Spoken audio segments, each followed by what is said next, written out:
What's up, guys? It's Chris with Desk.haus. If you're watching this video, you're either thinking about getting an Apex 2-leg frame or you purchased one, and if so, thank you very much. We're just going to quickly walk through it, install it for you guys so you know what to do, how to install it, and you're good to go. So our Apex 2-leg is probably like one of the most common frames out there. We pick some certain components that make it unique to us, but really, like, when it comes down to like nuts and bolts, this base is probably the most common base found in corporate environments. Work from home people, the manufacturer is like the biggest out there. So when you get your box, you're going to get, your two columns. Each one of our columns has a motor in it, so you got two motors. You have no problem lifting up to 350 pounds. This is your collapsible J channel, so depending on your size top, you can expand, or it fits all the way down to a 42-inch top, up to an 80-inch, but you're going to have a little bit of additional overhang. You got your cable. Not your cable, your power cable. You got your instructions, which you aren't going to need because you're watching this video. Your control box, your smart paddle, which comes standard on all of our bases, all of our Apex line. And then your hardware kit. So you got some M6s, you got some screws, an Allen key, and some cable tie downs. You can assemble the entire frame with that Allen key. It is much easier when you have a drill. But you can definitely do it with an Allen key. You're going to want to drill when you install it into your surface. If it's an HPL top, you do not need to pre-drill. If it's a wood top, you definitely want to pre-drill. We got our two end brackets and our 2 feet. These end brackets are something that's really important to us and something that we specify on all of our bases, at least our 2-leg. Is one of the extra steps we do is they have these little angle weldments added to it, which slide into the J channel. One cost-saving measure that a lot of companies do is they actually don't include it. So, it's kind of counterintuitive to show our Apex Pro bracket, but since our Apex Pro bracket has 2 columns on each side, it prevents it doing from what I'm about to show. But some competitors, they save that extra $1 or $2, whatever it is, to get their costs down. And what happens when they don't include this, this is one of our competitor bases, we're not going to name it, it does this. Because the only point of contact is the 2 screws going into that motor housing. There's actually nothing controlling this movement. So at the end of the day, a lot of companies or a lot of people, they'll look at something and go, oh, that looks the same. It might be a little bit more inexpensive. Actually, frankly, this is actually more expensive, but it's a better, more reputable brand than us. We're new, so we're always fighting that. But it's not as stable. And that's one of the things we don't skimp out on. We have a heavier foot. We make sure our collapsible channel's there. It's not just one rod stiffener or anything like that. So let's get installing this.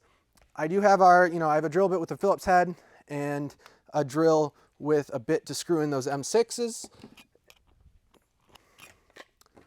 And then a screw bit. What's the right word for this? Drill bit, thank you. I don't know why I'm having a brain fart. It's got a little adapter on it so it works with an impact and then a tape measure. So this is super, super simple. Don't need my keys. Just get a knife out. We're gonna get started on this.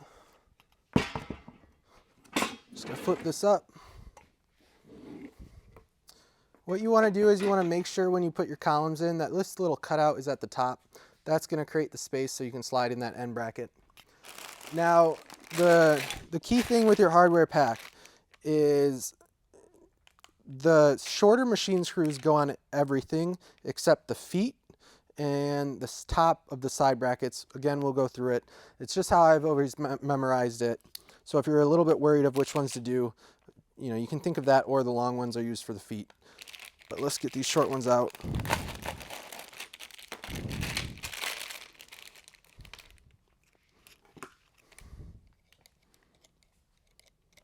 One thing, guys, make sure you don't have too high of a torque setting on your drill, and never use an impact. When you're doing this, an impact is going to basically keep going until you strip your screw, and then you're going to be saying, hey Chris, what's up? Well, your drill or impact was set too high. So you want to keep it loose so it doesn't over tighten, and you can definitely go in afterwards and crank it down with the Allen key. That way, you can get it apart if you ever need. All right.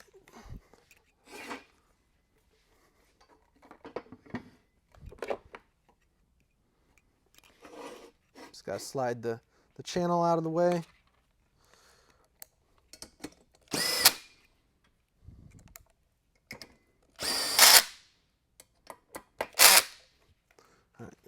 tools over this side.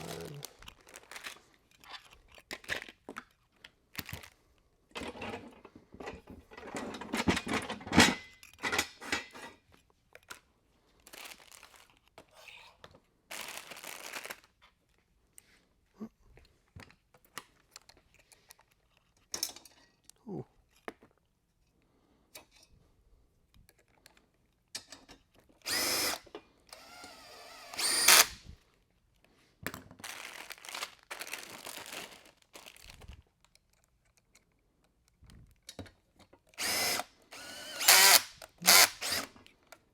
One thing you guys, probably want to do, and I was thinking I could just go through this, is try to keep them all a little looser before you tighten them down. That way you don't pull one bit a little too far. Now I'm going to have to try to tilt this. There we go.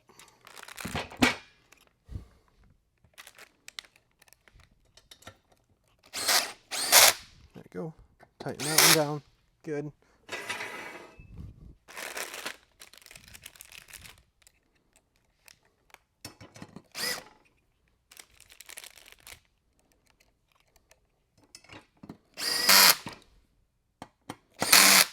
All right, easy peasy. We're gonna flip it up. We're gonna put those end brackets on. And again, guys, this is like the key, like really important part that makes this way more stable. The fact that this slides in right there, and then it's keeping that movement from, happening. This is also a T base, but even on our C base, I mean, that weldment right there is the reason that it's not gonna do that.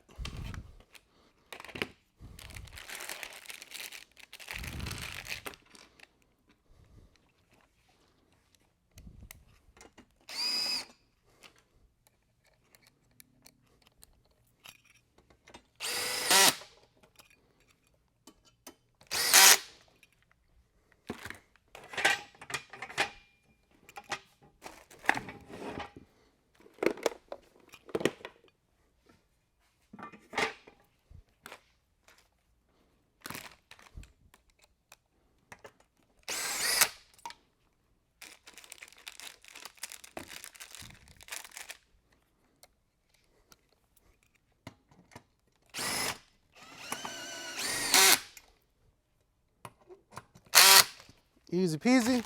Go with the feet. Oh, and I should mention, guys, so this is what I was talking about. The feet get the long machine screws, and then these two pieces get the long machine screws. Everything else gets the short. When you put on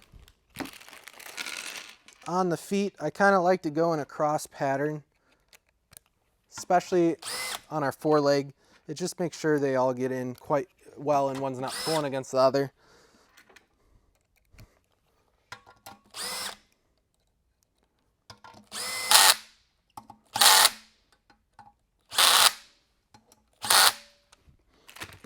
Last one.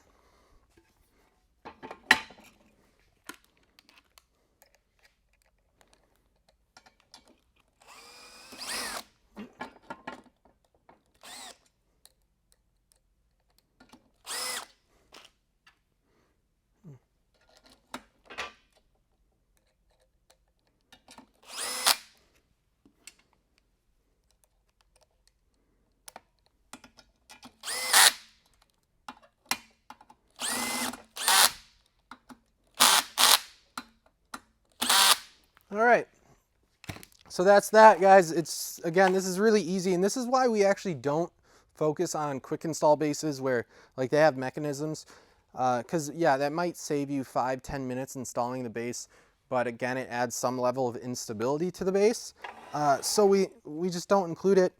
It's also, from the manufacturer, it's more expensive. It then leads to more cost, and as you can see, it's really easy to put together. So this is a base for a local company. We're actually delivering tomorrow. They ordered four more bases with this top.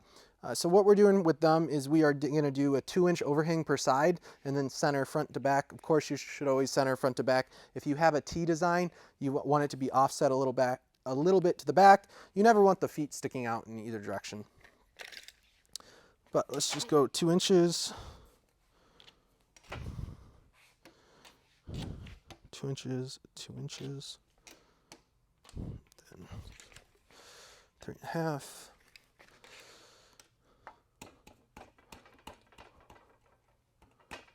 4, 4 1/4, 4 1/8. There we go. 4 1/8.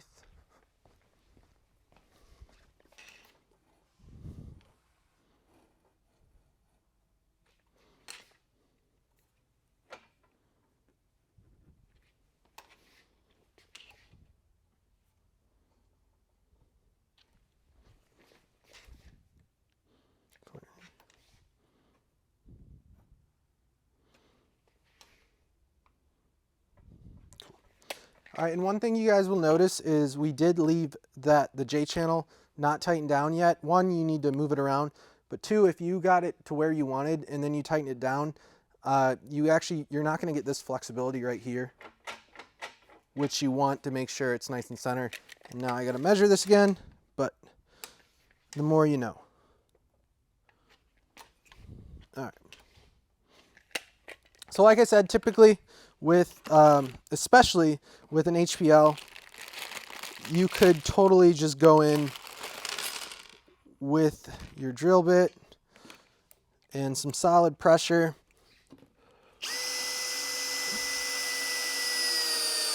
And it's going to go right in. Sometimes you push too much and the screw goes flying away. So because of that, we'll just do this one.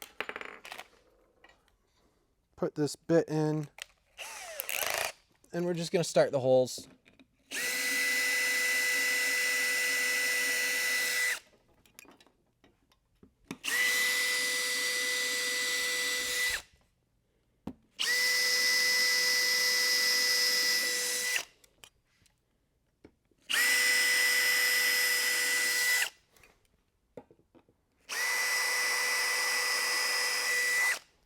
One thing to remember is you always want the screw bit to be smaller than the actual screw itself. All right.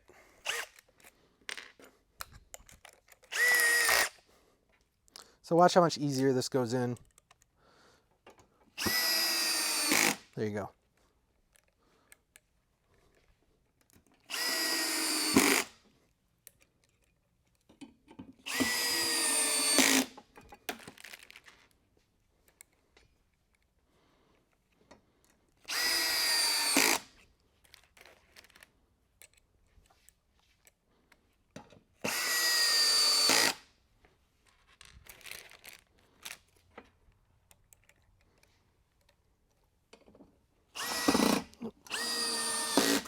Go. All right, so here's what we have left. We have all of our cable tie downs. We have our Allen key that we never used. And then now that we put all the screws in, we can put these short machine screws on the J rail.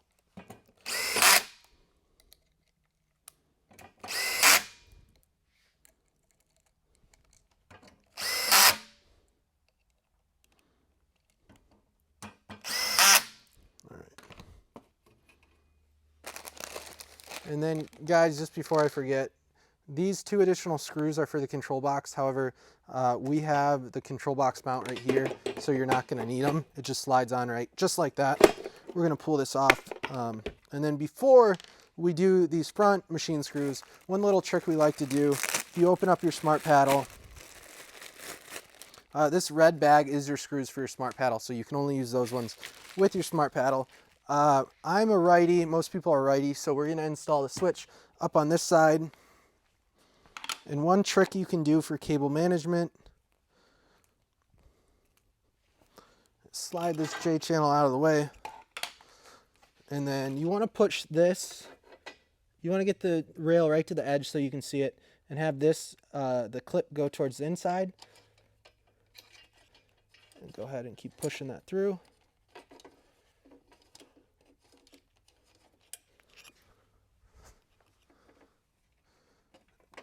And it makes an easy way to get your cables organized. So all you got to do is we put the switch right about here. So now you just have one little cable tie down right there, and it holds the wires nice and easy. Just simple trick. All right, so now that those are out of the way, we can get this centered up. It doesn't have to be perfectly centered, as long as it's pushing down on the rail is fine. One thing, guys, there's no holes in this rail. These screws are simply just putting pressure on the rail, but don't feel like you need to perfectly align it up so it goes into, you know, a hole.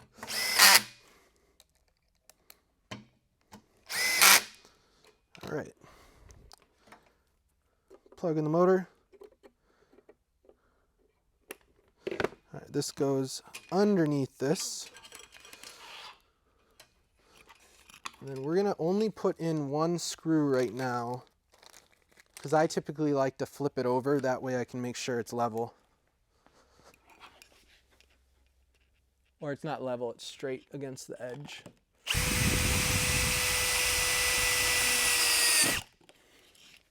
And again, that process would have been made a little bit easier if we just pre-drilled that hole. No need. Okay. Get this over here. Slide that right on top. Plug in the hand switch.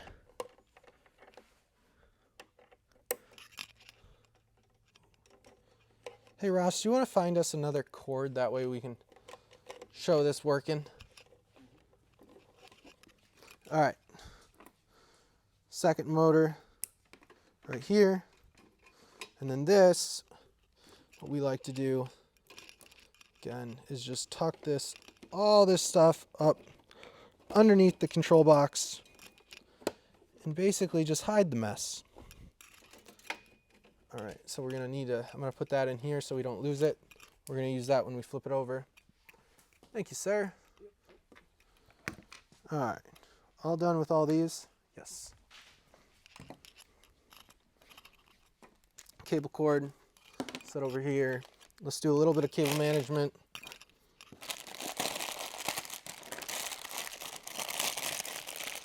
All right, so these cable clips are really nice. They're only if you actually use the screws that come with it. They do come with an adhesive that you can stick on here, but over time it wears out and your cords fall down. So we always recommend, you know, using the adhesive and then also using the screw that it comes with. So we're gonna put that right there. Put the screw in.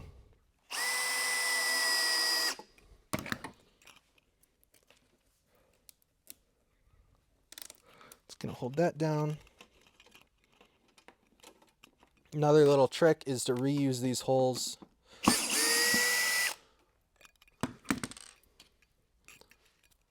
I'm gonna keep the adhesive off, that way if it needs to move around.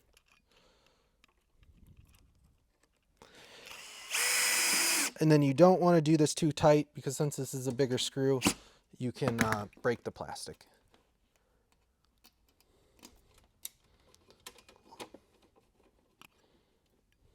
All right, easy peasy. Only had to use 1, 2. Get this tucked the other way. Tucked up underneath there. Obviously you got, what, 7, 8 more if you want to use it. If not, save it for another item. All right. Get this out of the way.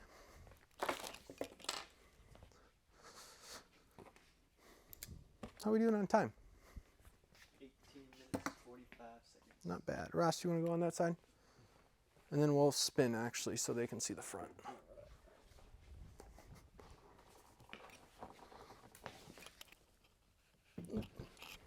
The other control box screw.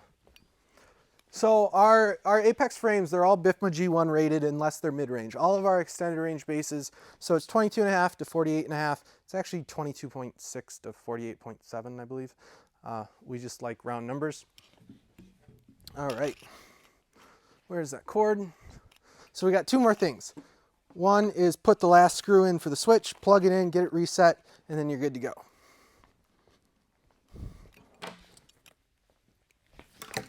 All right, so this needs to come this way a little bit.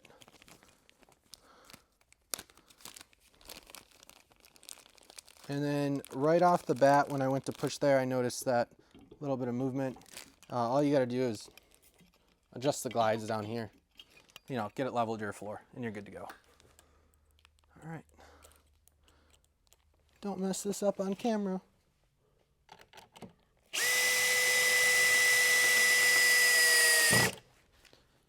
Perfect. That actually is perfect. All right, let's get this powered on, show you guys how to reset it. And then you are fully ready to take on your next challenge. All right, power in. Plug her in. All right, programmable switch or smart paddle. Now all you want to do is reset it, basically resetting it, make sure all the legs are, at the right height and it's not going up crooked. Hold down the down button. It's about 7 seconds. Oh, maybe it didn't feel me.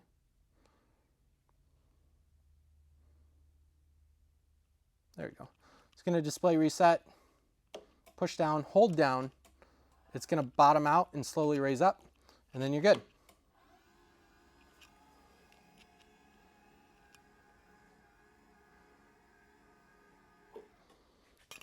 No problem with my weight. Good to go, guys. Thanks.